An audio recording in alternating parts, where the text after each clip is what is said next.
નમસ્કાર દર્શક મિત્રો, હું શીતલ મહેતા ન્યૂઝ ઓફ કચ્છમાં આપનું સ્વાગત છે। જોઈએ આજના સમાચાર।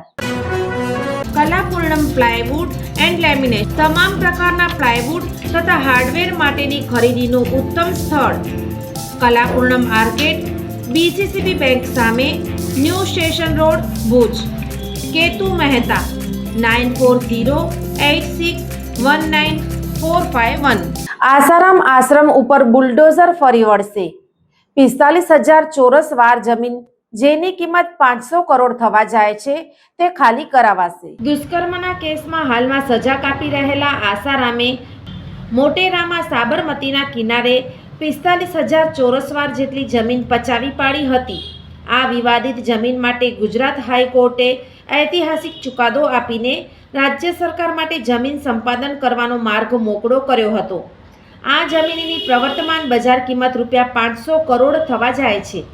આ જમીન પર આગામી કોમનવેલ્થ ગેમ્સ 2030 અને ઓલિમ્પિક્સ જેવી આંતરરાષ્ટ્રીય સ્પર્ધાઓ માટે સ્પોર્ટ્સ ઇન્ફ્રાસ્ટ્રક્ચર વિકસાવવામાં આવશે।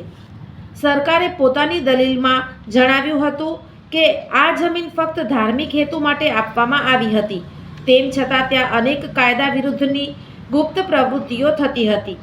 વકીલ એમ પણ જણાવ્યું હતું કે તપાસ દરમિયાન ફાળવેલી જમીન કરતાં ઘણી વધારે જમીન પર વ્યાપક બાંધકામ અને કબજો થયેલો હોવાનું બહાર આવ્યું હતું।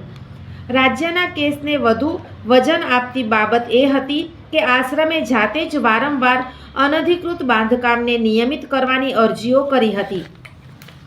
સરકારે જણાવ્યું હતું કે જમીન પાછી લેવાનો નિર્ણય ઉતાવળમાં કે અચાનક લેવાયો નથી।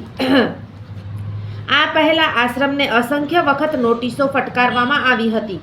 રાજ્ય સરકારે એ પણ સ્પષ્ટ કર્યું છે કે જાહેર જમીનને ઈંચે ઈંચ અતિક્રમણ કરીને પછી તેને કાયદેસર બનાવવાનો પ્રયાસ સ્વીકાર્ય હોઈ શકે નહીં।